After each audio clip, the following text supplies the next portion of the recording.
Welcome to another episode of the Startup Muse podcast. I'm here with Jana Maleki. We met actually at the Community Collective event, which was fun, wasn't Yeah, it was fun, definitely. it? Well, you popped up a note on the Aussie Founders Club Slack saying that you were coming and that you didn't know anyone, but I thought that was fantastic. Yeah, I noticed everyone was posting, and I noticed almost everyone knows other people, and that was my first time coming. But yeah, I just met a lot of beautiful, lovely people and friendly. So that was a very good experience. And since then, I've been going to more events, and I Good. can see now I'm knowing a lot more people, which is Yeah, great. yeah. Now, you're not originally from Australia. Tell me your story and how you got here. Yes, I come from Iran. It was 2015 when I left my country and I came to Australia. I came to study, but also in reality, I was really searching for a different life compared to what I had in my own country, with all the limitations that exist there for women. Um, and I realized, yeah, Australia. It was really through kind of accident how I came across like Melbourne, Australia, because for me that was like a wild dream. It wasn't something I could do easily to come here and study, considering all the costs and everything. But yeah, I believe I was just meant to come because even financially, I wasn't in the position to pay for all my university fees and everything. And I only had fees for one semester, but I still did it and I came and everything figured itself out really in a way. So, and I'm here. It's been 10 Amazing. years. I've been living in Australia, almost 10 years. Yeah. And your mum is here with you now, is that correct? Yes. It's almost 3 years. She came here to stay only a couple of months, but then due to some circumstances, she couldn't go back. And since then, she's been here living with me. Beautiful. How nice to have her here. Yeah, it's been great. It has had its own challenges as well, but it was for me because I kind of shifted my perspective as to how I see it. It became more an opportunity for growth and also clearing some of the things that existed between us due to my childhood stories and the things that happened. So yeah, Yeah, right. it's been an amazing opportunity, I guess. I love your approach to life, actually. I mean, we've only met a couple of times, but intuitively and instantly, I felt that sense of, work that you're doing, which aligns to your business, your approach to energy and spirituality and wellness and the body and the mind and all of that. It feels really, it's very interesting and very current. But I think, just a lovely way to live. Yeah, it has definitely changed my life from where I came from, like being really always left brain person, very analytical, to experience what I'm experiencing is very it was very new for me as well, but now it feels more right as Yeah. to what my true nature was, and I just forgot it somehow. Yeah, well, I think we all do a little bit of that. As we're on a pathway to going somewhere that we feel we need to go to, we often forget really why we're here, our true purpose. Tell me about your business. My business, it's called wellmate.me. It's an all-in-one holistic wellness platform that makes it easier for people to find and book online and in-person events with trusted and verified facilitators. It's just a very short way of explaining what it does. And you're still in your early stages. Tell us a little bit about that. Yes, we started in April. I started with another co-founder, my business partner. We both committed full time to this work April this year. And since then, we've been building partnerships. We've been talking to a lot of facilitators, learning about their problems, doing our market research, bringing on board people who believe in our vision and they would like to help us and support us and advocate for what we are doing. We have been building our team. We've been also building our MVP, the minimum viable product, the minimum version of what we can offer at the beginning, which we are almost, I would say, 60% into it. We've already run a feedback workshop with some of our moderators for what we have completed.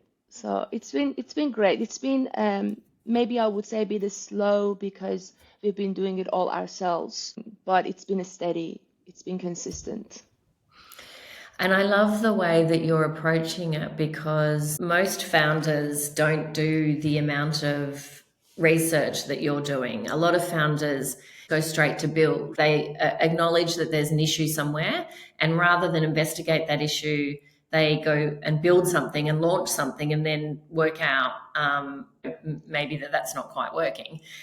What I think is really important about what you're doing is you're doing an awful lot of customer discovery and speaking to people, understanding the pain points in great detail, building understanding, and that's the way that I always recommend my startups to build. So I love it that you're doing that way. Yes, exactly. Something that I guess has been in our mind, my business partner and I, is that we always say we are not obsessed about the solution. We are more obsessed about the problem because there's no point to build something that people don't want. So with that mindset, what is the real problem that we are solving? We've been really changing. I've noticed in the last couple of months we've made changes to how we will be basically building that solution for them. Yeah, amazing. And it's absolutely the right way to do it because otherwise you build something, you burn it, you build it, you burn it. And we've worked out that that's not the right way to build. I mean, there's speed and moment. I think momentum is a better word than speed. I think momentum is a good way to build because you're consistently moving and like inspired action rather than I'm just going to do it really fast with no reflection on anything. So yeah, Mhm. it's a great way to build.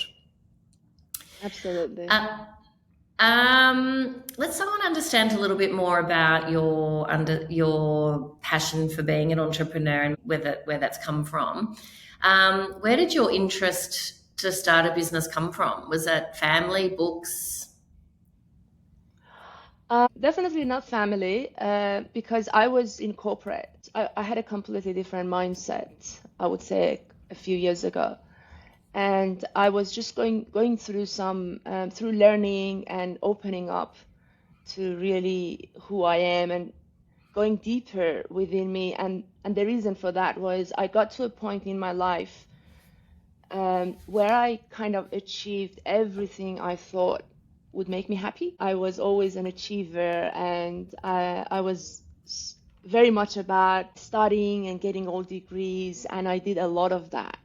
And I remember at the point when I finished my CPA, which took me almost 4 years, and I had the car that I couldn't even imagine in my wildest dream to have, or I was living in a very beautiful house.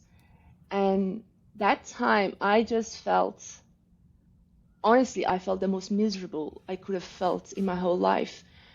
And I just realized that none of that I thought will make me happy actually made me happy. And I guess that was a beautiful way of the universe showing me, like just putting me on the path to look for something deeper, like a happiness that Mm. wasn't really connected to what I was achieving outside. And through that journey, and it took a long time, took a few years for me to find that courage within me to do something about it, almost 2 years. And there was that day when it was 2023. I always refer to that as like I was activated that day because I just don't know. I found this power within me that I kind of resigned from my corporate work, which was something I had invested in a lot in Australia, considering when I came here, I actually built everything from scratch. Everything I was doing here, even my study, my work, it was all new. I was really scared to do it again at the age of like 36. I was like, what am I gonna do? I had no idea. But I took the action anyway. I resigned. I had no idea what I want to do. I became from that analytical person who was always planning my whole life. I just was like, I'm gonna wake up every day and see what comes to me. I became very spontaneous in a way, because it was so hard for me from that mindset to create a balance. And I kind of throw myself on the other side of the spectrum, being completely spontaneous for a few months. I went to India, I did a yoga course. It really helped me, opened up new doors and new opportunities for me. And I was like, oh, I'm going to become a yoga teacher. And I did that for a bit. I did a few yoga courses, and I came across another course that was for holistic therapy, working with people with their inner child, basically inner child work, working with trauma related to childhood, which helped me a lot because I had a lot of trauma in my childhood that I still was holding onto and I wasn't aware of it. And the help it did for me, and the outcome I got out of it was mind blowing. So I got trained in that and I started practicing it, and that was a very interesting experience for me. Basically, I became a holistic therapist, and I was working with people, and I could see the shifts in their perspective and the immediate shift that was happening in their life. And I kind of came to this world of working with intuition. It was completely a right brain. It was like a completely different world for me to experience. And I remember there was a day I was like, why did I do all that study? Like, it just didn't make any sense. I felt like I need to put all of that behind me, and this is now a different life. And I couldn't see any of that to come back to my life again until this year, 25. I felt like those two parts of me started kind of emerging and kind of blending. And the result of it was when I was offered this partnership from my business partner, and it all made sense because I could see everything I learned in my whole life. I needed all those skills to come together, even what I learned in the last like 2 years, to experience what does it mean as a facilitator to hold a space for people. What are the challenges I faced? And I got to know more people, and I realized about their challenges and how when you want to hold a space, when you want to help others to transform what they're going through, you don't really want to go through the challenges of advertising yourself and doing all those admin and building website. And they were the main challenges people were facing. So, Mm. and my business partner was thinking about the same idea of building something to support facilitators because of his own journey and what he had experienced. It was really aligned, like our values, our mission, our vision, and we realized we can put our energies together and bring our forces together, and it becomes more powerful when people work collectively. So that's how it all started, basically. That's amazing. What a great story of self awareness, isn't it? I mean, to make that big shift originally from being, a certified accountant to giving I suppose a lot of people would look at that and say, giving it up. But actually, what it allowed you to do was take on something bigger and more important. Yes, definitely. Yeah, for me, the person who used to plan every hour of my day, and I believe that was coming from me trying to control everything in my life. And at some point, I realized that's an illusion to think you can control everything, because there are a lot of things that are out of our control. And what really clicked for me was I need to trust. Sometimes I need to trust that things might not look as good as I think or I expect, but if I trust in the process of life and the way everything is coming to me is coming to teach me something. So I started creating this perspective of everything in my life is a teacher, whether it's the circumstances, even if it's a person. Doesn't matter how good or bad it looks like, because it's just there's really no good and bad from my perspective anymore, because everything is a teacher to teach me something about me. And with that perspective, yeah, life just became a lot easier. And I realized I do not need to control everything. I can take actions where I know and I can see that action is helping me to achieve what I would like to achieve, but that's as much as I can do. That's amazing. I love that. It is very easy to fall into that victim space and say, why is this happening to me? And I don't understand this. Whereas if you look at it all the time, not just big moments, but actually, as you say, you wake up every day and you move forward and you gather momentum, and then you have an experience of something and you think about it as, okay, well, what do I need to do now with that? I think that's it actually feels a very stress less way to live, doesn't it? Absolutely. Yeah, definitely. Yeah. Yeah, that's a great learning. Thank you for that reminder. Let's talk about being an entrepreneur. What do you love about it? Honestly, what I love about it the most is you can create your own vision, like um, that freedom of being able to create what is aligned with what you want to contribute to this world. Um, I mean, I compare it to when I was working in corporate. It gives you a kind of a freedom. It comes with its own challenges as well, but I guess that's the most I love about it.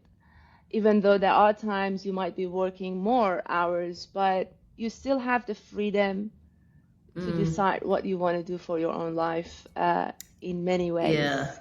The female entrepreneurs that I've spoken to say, I love the freedom to make my own choices, to build a business that I love, to create the products that I think are interesting, to map an experience that I think is right for the customer. Like, it's very true, that sense of freedom. Even if you, as you say, you might be working till 10 o'clock at night, you're doing it for yourself and what you want to deliver to other people. Yes. What's been the biggest challenge for you starting your business? The biggest challenge for me, despite everything I just shared, is to come back to my center, to my essence, and always remind myself, why am I doing this? And not get lost, because there are a lot of challenges. Sometimes it can become a very lonely journey where you feel like there's no support, no one is seeing you, and yeah, no one is supporting you. There are some those moments, but the moment you come back to yourself and just remind yourself why you are doing it, and kind of motivating yourself and keep going and keep the momentum, that is that takes a lot. But when we do that, then we see that again everything around us start shifting and changing. So that's been the biggest challenge for me, I guess. That's the beauty about some of the communities that you've now tapped into, that you can, they're big enough to find, and there's a lot of them. You don't have to just be in one, you can be in three different communities, depending on what you feel like or need at that time. And you can find the people that you feel aligned to, I suppose. Definitely. Community. If 2 years ago anyone told me about community, first of all, I wouldn't even know what it is. Like, I wouldn't understand what they mean by community, because I was always doing everything on myself. Like, even I remember when I was at university here, when there was a group assignment, I was like, yeah, can I just do everyone's part? I was more happy to do it like that. I couldn't really do a lot of collaboration, I would say, and working with Yeah. people. But in the last almost 1.5 years, I experienced what it means to be part of the community. I started with going to this dance, ecstatic dance, they call it, and there was this beautiful community of people, and I realized the power of community.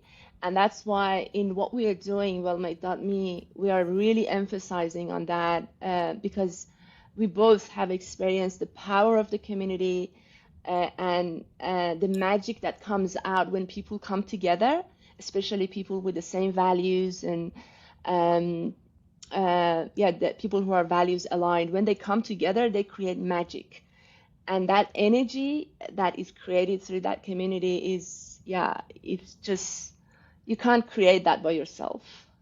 It's No, solely alone. no. Yeah.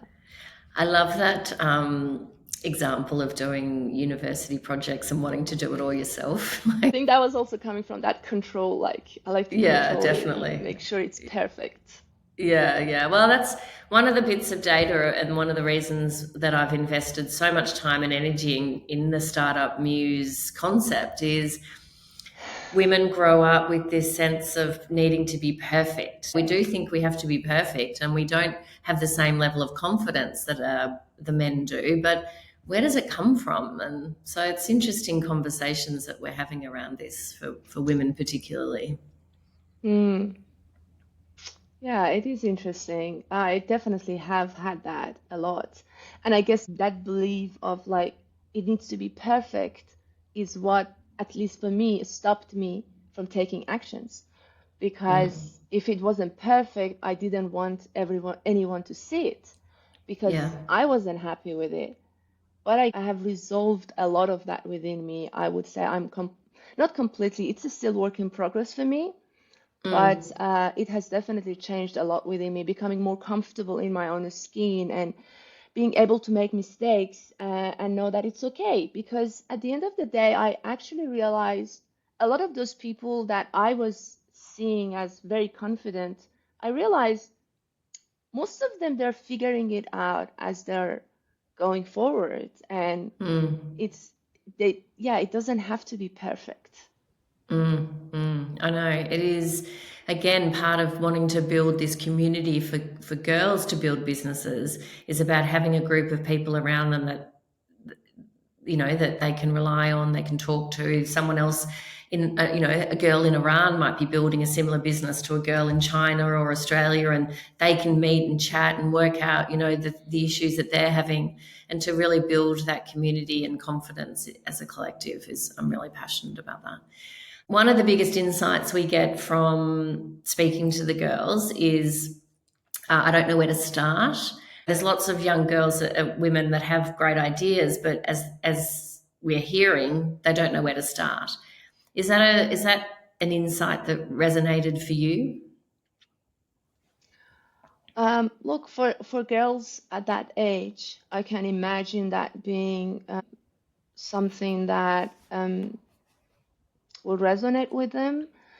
Um, for me, at least not in this work in wellmade.me, I didn't feel that way. I will say an older version of me, maybe, yeah, that would have really, I would have related with that sentence. Um, and I believe that's coming more from a kind of a collective belief, that like women somehow don't know where to start, or that men are naturally better at building things and doing things and knowing how to do it. But when I look at it more deeply, I see it less as an individual limitation, and it's more as a collective imprint.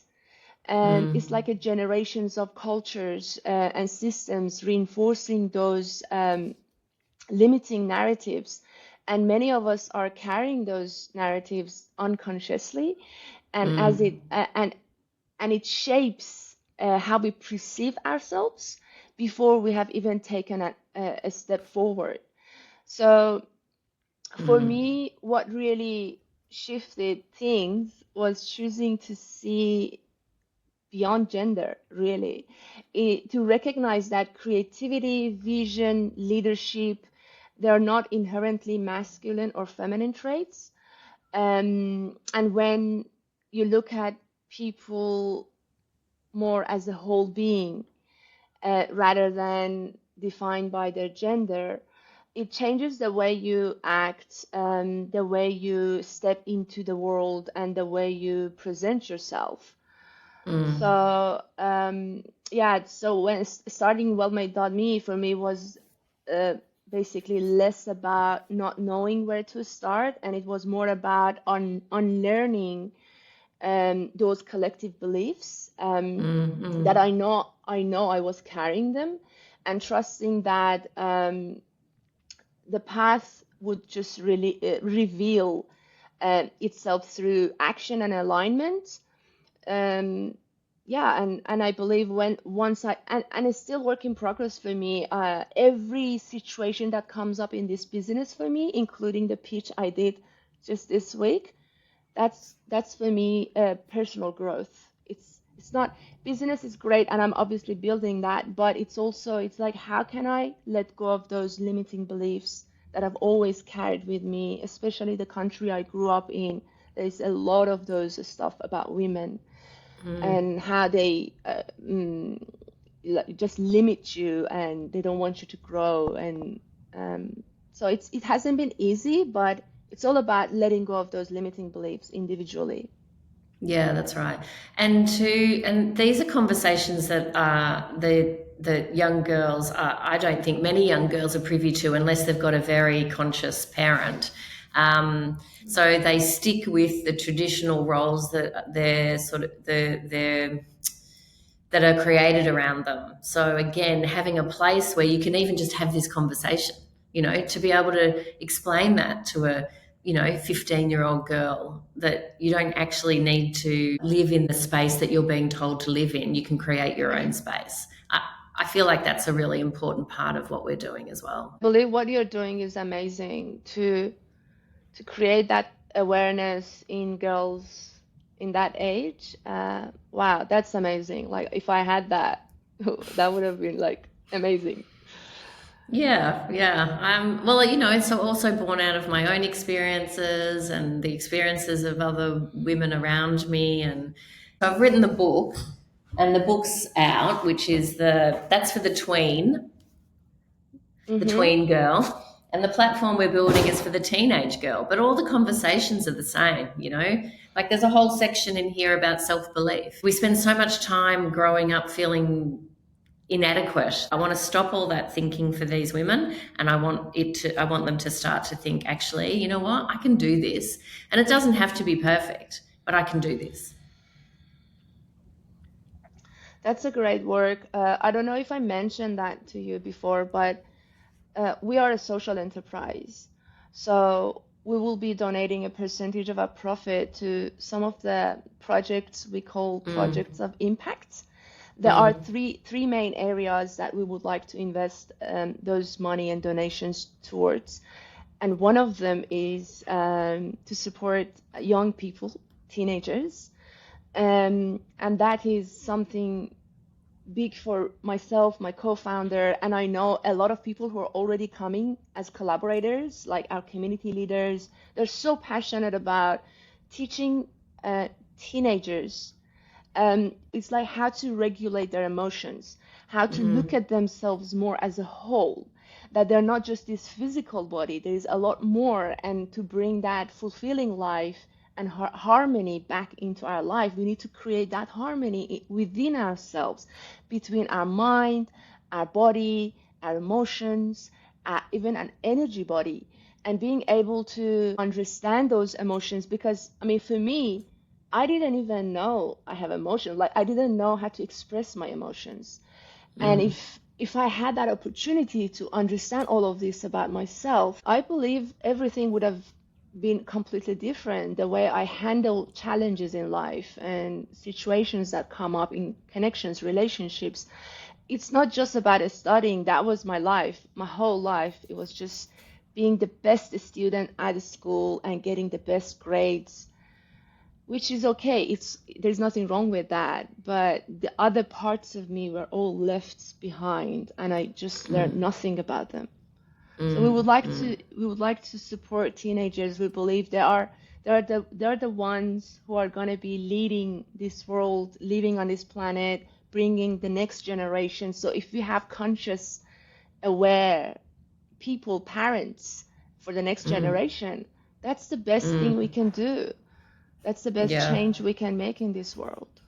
That is so important. I've got two boys who are 18 and 19, and I'm constantly sending them things all about being conscious and thinking about things differently.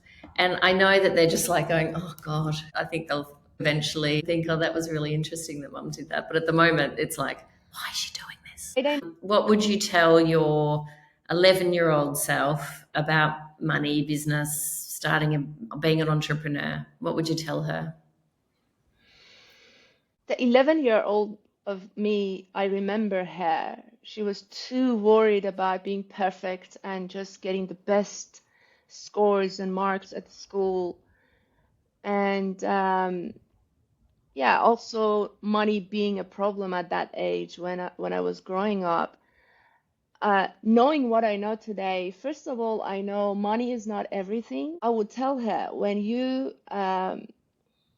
put your energy in what you love and what makes you happy, not doing things to get credit and validation from others, because that's what I was doing my whole life.